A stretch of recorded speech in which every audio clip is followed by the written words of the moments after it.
What's happening, Raider Nation? Sit tight, because what I'm about to reveal is going to completely reshape how you see this organization's master plan unfolding. We're talking about strategic moves that show championship level thinking, media controversies that expose the dark side of NFL reporting, and contract decisions that prove this front office knows exactly how to build sustainable success. Today we've got developments that will rock your silver and black world. A coaching staff making bold positional changes that could unlock hidden offensive potential, a media war brewing over one of the most controversial stories in recent memory, and a contract extension that secures the foundation of this offense for years to come. If you bleed silver and black, smash subscribe, crush that like and sound off in the comments, because Raider Nation needs to show we dominate every conversation in the football universe. The first story reveals how Pete Carroll and his staff are operating with surgical precision, making adjustments that show they're not afraid to change course when they see a better path forward. We're talking about Jackson Powers Johnson, and what's happening with his positional development is the kind of strategic flexibility that separates championship organizations from those stuck in rigid thinking. Initially, the Raiders wanted Powers Johnson to lock in at center after releasing veteran Andre James in March. That was the plan through OTAs, through organized team activities, through all the early preparation. But then training camp started, and something interesting happened. The coaching staff saw something that made them completely change their approach. Powers Johnson started games at guard last year, but the intent was for him to lock in on center after the team released Andre James this offseason, reported The Athletic's Tashan Reed. That was the case through OTAs, but the staff changed their mind once training camp got rolling. This isn't indecision. This is intelligent adaptation. Carroll's reasoning is tactically sound. Jordan Meredith, at 6'2" and 300 pounds, is too small to play guard but holds up well at center.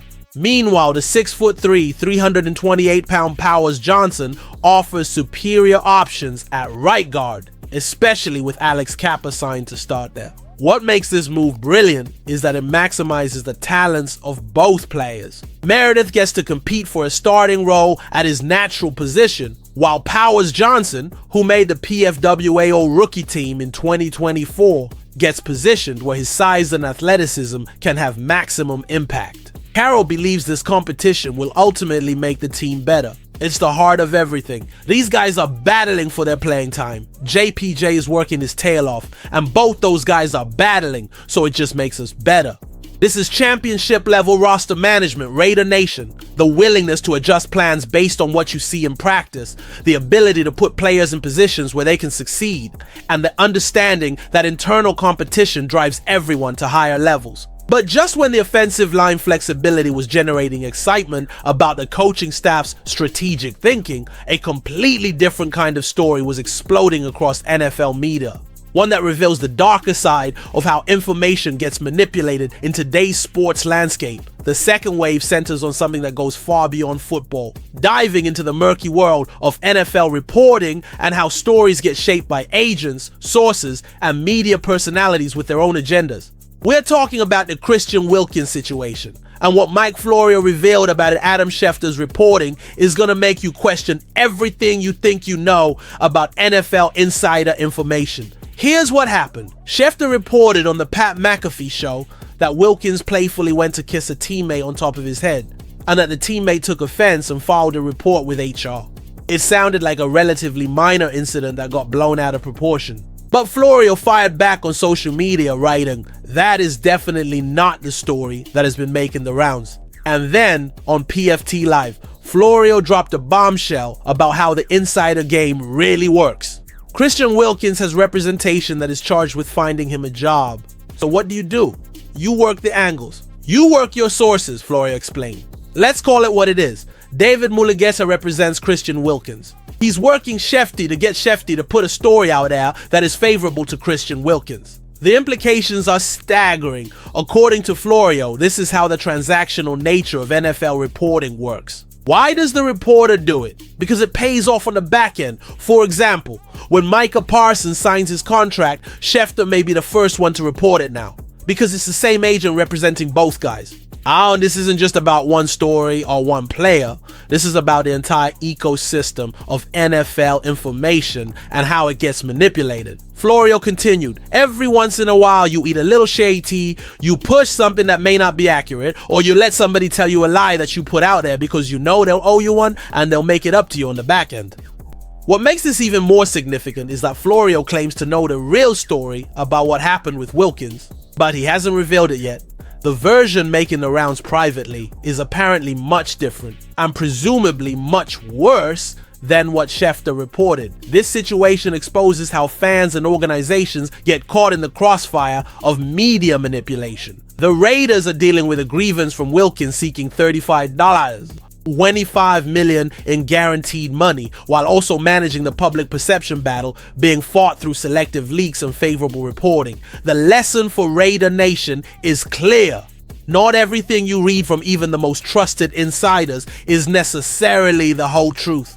Sometimes stories get shaped by agendas that have nothing to do with accuracy and everything to do with business relationships and future access. And just as the media controversy was revealing the complexities of modern NFL reporting, the Raiders front office was quietly completing a deal that proves they know how to separate the noise from what really matters, building a championship foundation through smart long-term investments. But hang on, because what's coming next is going to prove that while media games and position battles grab headlines, the most important moves happen when organizations invest in the players who truly matter for long-term success. The third story is where everything comes together, where all the strategic thinking and long-term planning crystallizes into the kind of decision that defines franchise trajectories. We're talking about Colton Miller, and the contract extension he just signed isn't just about securing a left tackle. It's about locking down the foundation that everything else gets built on.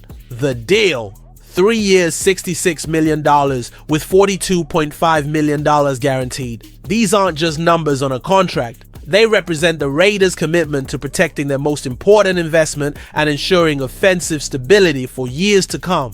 Miller has been the longest tenured Raider, a player who has literally grown up with this organization since being selected 15th overall in the 2018 NFL Draft. Through 109 career games, he started 107 of them, providing the kind of consistency and durability that championship offenses require. The timing of this extension couldn't be more crucial. Geno Smith now knows he has elite protection on his blind side for the foreseeable future. The offensive line has its anchor secured.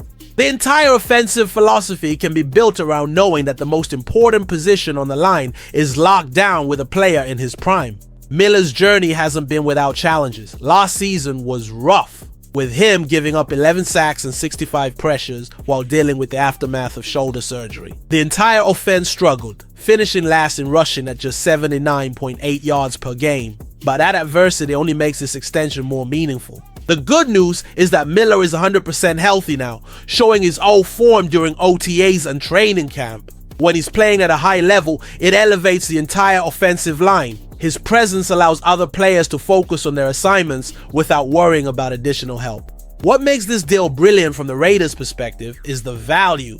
While Rashawn Slater just reset the market at $114 million with $92 million guaranteed, Miller's extension comes in at roughly 60% of that cost while providing similar positional value for this specific offense. Miller's own words reveal why this extension matters beyond football. He wants to remain a Raider for the rest of his life. That kind of loyalty and commitment to the organization creates the cultural foundation that championship teams are built on. The ripple effects of securing Miller extend throughout the entire offensive structure. Smith can operate with confidence knowing his blind side is protected by a Pro Bowl caliber player. The running game can develop consistent schemes knowing the left side of the line is anchored by a player who understands every nuance of the system. The entire offensive identity can evolve around having that stability. And that player, Miller, was the one whose contract situation had been creating uncertainty about the offensive line's future. While media attention focused on controversies and position battles, Miller was quietly proving why he deserved to be the highest paid player on this roster and why his extension represents the smartest investment this front office could make. So here we stand. An organization making smart positional adjustments, navigating media manipulation with class, and securing foundational pieces for long-term success. The question isn't whether this team has the pieces to compete, it's whether they can execute their vision while everyone else gets distracted by the noise. Powers Johnson's positional flexibility shows coaching adaptability. The Wilkins media controversy reveals the importance of seeing through agendas. But Miller's extension proves this organization knows how to identify and invest in the players who truly matter. If this got you fired up, smash that like, drop your thoughts on Miller's extension, and subscribe because this story is building towards something special that could define the next era of Raiders football. Because this story, we're just getting started.